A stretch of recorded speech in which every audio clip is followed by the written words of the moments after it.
Messieurs les docteurs Fernand Essel et Nicolas Simon, Monsieur le professeur Jacques Strack, chères consoeurs, chers confrères, c'est dans la gratitude et le plaisir que nous assistons à la remise du 5e prix de la Fondation Albert et Valentine Valac, conféré à un jeune chercheur, en l'occurrence le docteur Nicolas Simon.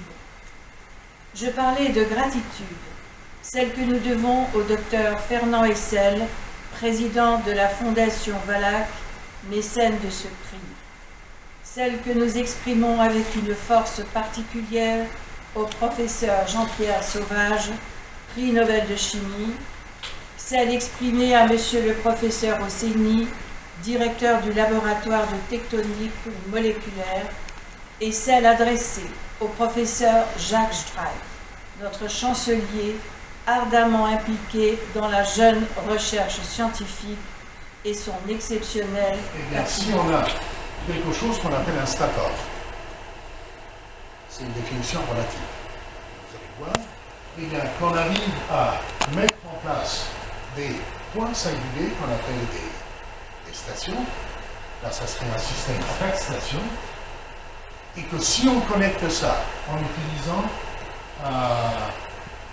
une charnière, synthétiquement, il faut arriver à faire ceci, introduire une charnière, et après connecter, en utilisant ces deux positions-là, ce qu'on appelle un rotor, et un bras mobile. Eh bien, si on met rien, ça tourne autour, sans contrainte. Alors, le premier défi il a été relevé très rapidement par McLaren en 1960. Ça, c'est une photo du micromoteur qu'il a conçu, qui est à côté d'une tête d'épingle, un micromoteur qui était parfaitement fonctionnel. On pouvait, je crois, pendant 20 ou 30 ans, aller appuyer sur un bouton et le micromoteur se mettait en route. Maintenant, il ne marche plus, mais il est toujours, je crois, sous cloche de verre à l'université. Et le deuxième prix, ça a pris un peu plus de temps.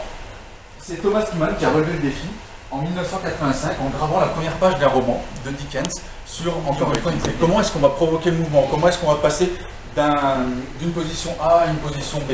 Et là, le chimiste, il va pouvoir utiliser beaucoup de stimuli différents.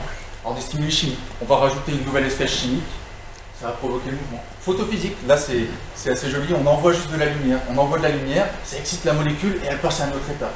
Redox, alors redox, c'est la contraction de oxydoréduction et ça veut simplement dire que là, on va ajouter ou enlever un électron.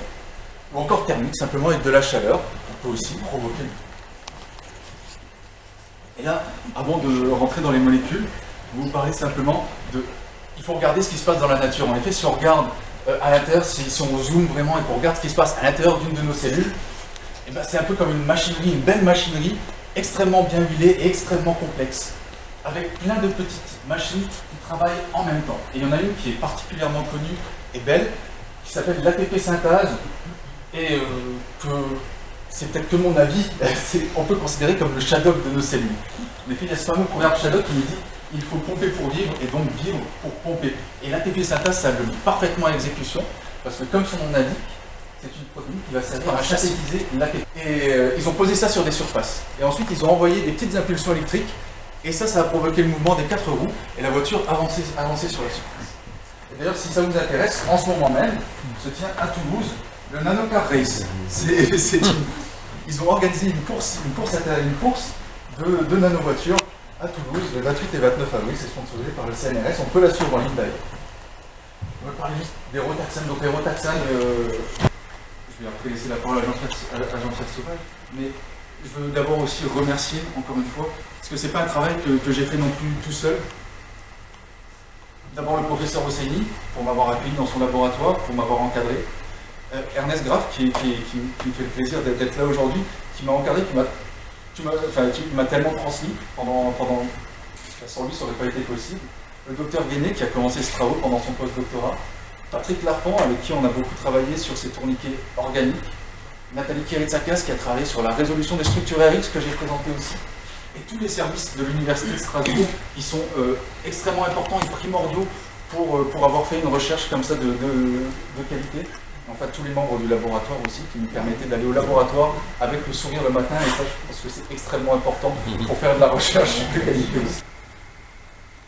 À quel point aussi les découvertes scientifiques sont d'un côté vectrice de progrès, mais aussi nous ramène, nous autres humains, à notre juste dimension. Le questionnement est permanent. Les découvertes ne seraient-elles pas tout simplement la mise en évidence des paramètres constitutifs de la création, des clivages ethniques, des clivages religieux, sociaux et des boycotts? Le continent européen fait un retour en arrière de 80 ans, peut-être en raison de son asphyxie économique et des soins intensifs. Je viens des soins intensifs, mais cardiologiques. Des soins intensifs qui aujourd'hui sont sous perfusion des énergies fossiles. Voilà pourquoi il nous appartient de soutenir un pilier essentiel de notre société, la recherche, l'université, la formation universitaire. Garder un sens, le débat éthique doit précéder le débat politique au sens le plus large. Merci de m'avoir écouté.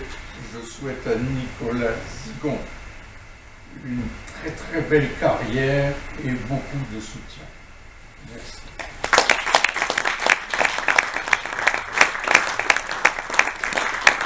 Avant de démarrer, je voudrais encore féliciter Nicolas, dont j'avais eu le plaisir d'être dans son jury de thèse, de présider son jury de thèse.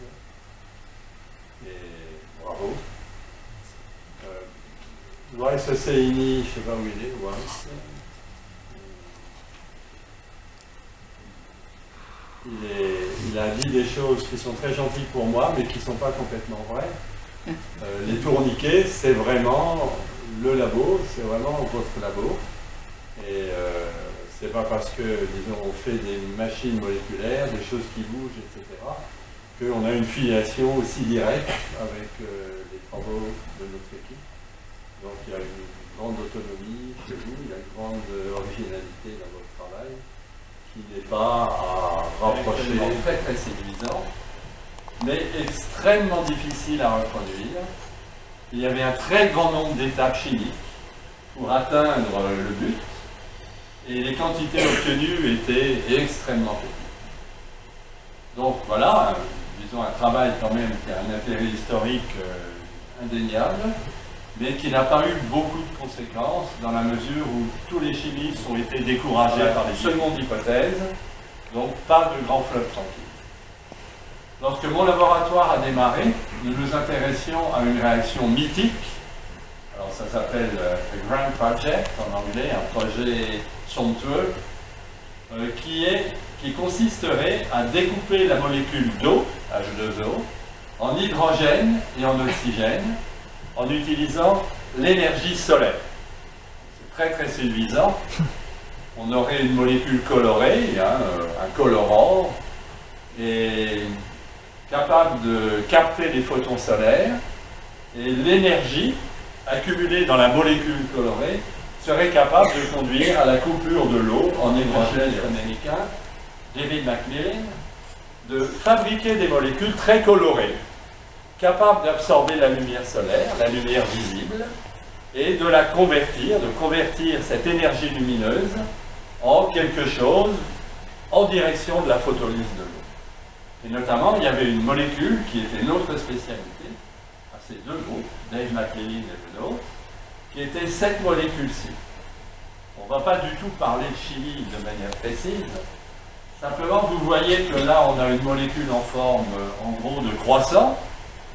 C'est la même molécule ici, simplement elle a été tournée de 90 degrés. Et cette molécule en forme de croissant peut se lier à un ion métallique. Et l'ion métallique, ça va être du cuivre avec nos deux mains. Donc on est en train d'encastrer, d'une certaine manière, nos deux mains autour d'un atome de cuivre. Et en voyant, en regardant cette molécule qui a été utilisée, disons, vers la photolyse de l'eau, on s'est dit qu'il y avait certainement autre chose à faire. Il suffirait de relier ce point à ce point, et séparément relier ce point à cet autre point pour obtenir un caténane. Donc, je vais réutiliser mes mains. Donc je fais ça, et puis maintenant je vais boucler à l'arrière. Donc, je vais fabriquer un anneau à droite, un anneau à gauche, et j'obtiens un caténane. Rassurez-vous, on va y revenir, et je vous promets que vous allez comprendre entièrement la stratégie de synthèse. Donc l'hésitation qui, bien sûr, nous a fait réfléchir, là il y a un moment, disons, d'hésitation, c'est de savoir si on quitte le domaine que l'on connaît bien, qui est celui visant à couper la molécule d'eau, pour sauter dans un domaine complètement nouveau, celui des anneaux entrelacés, ou si on continue dans notre long fleuve tranquille. Va se passer. Donc voici la molécule en forme de croissant, les deux atomes d'azote, et on va rajouter du cuivre. Donc le cuivre va arriver, il arrive là. Ensuite, on va fabriquer un anneau de ce côté-ci, on va fabriquer un anneau de ce côté-là, et on a fini la synthèse. Bien sûr, ça va plus vite sur une animation que dans un laboratoire de chimie. Mais j'espère que ça vous aide à visualiser le processus. Un signal très simple et transformé en un autre objet qui a une forme totalement différente, et ça peut aller dans les deux sens. Alors, les caténanes et les nœuds sont des objets complètement triviaux en biologie. Disons, dès qu'il y a de la vie quelque part, dès qu'il y a de l'ADN quelque part, ça veut dire qu'il y a des caténanes, des nœuds, des choses très complexes du point de vue topologique. On trouve également ça dans les protéines, et il y a même un virus particulièrement spectaculaire qui est un énorme caténane. Nous allons maintenant parler des machines moléculaires. Et vous allez voir que ces machines moléculaires sont directement en liaison avec les caténanes ou les rotaxanes. Donc les rotaxanes étant constitués d'un anneau traversé par un axe.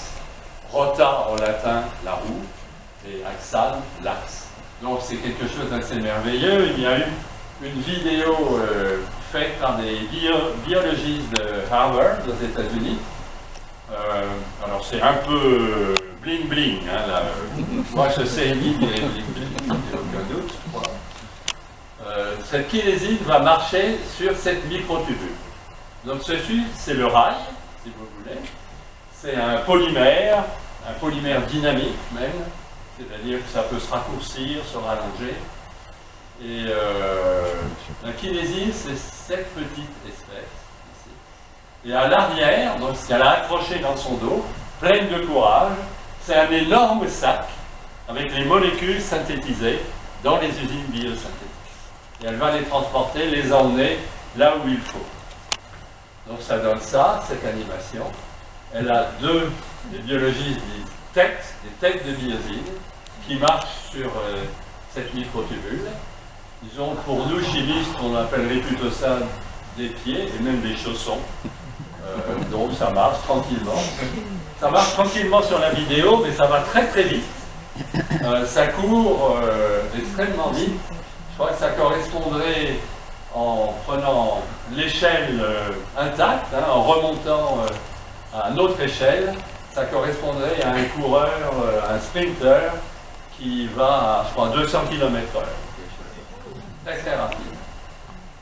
Donc voilà, c'est une belle animation et ça donne envie, disons, de faire de la machine. Par exemple, si l'on tourne dans le sens des aiguilles d'une montre pour faire ce mouvement, lorsqu'on fera le second mouvement, on pourra soit continuer à tourner dans le sens des aiguilles d'une montre, auquel cas on aura fait un tour complet, soit tourner dans le sens inverse des aiguilles d'une montre, auquel cas on aura fait deux mouvements de pirouette, l'un dans un sens, l'autre dans l'autre sens. Donc ça c'est un grand projet, donc de manière générale, essayer de faire de vrais moteurs rotatifs, et à ma connaissance, seul le laboratoire de Ben Feringa, en Hollande, a été capable de réaliser ça de manière spectaculaire. Et c'est vous dire que l'on a, à partir des années 2000, on a travaillé sur la synthèse de muscles moléculaires.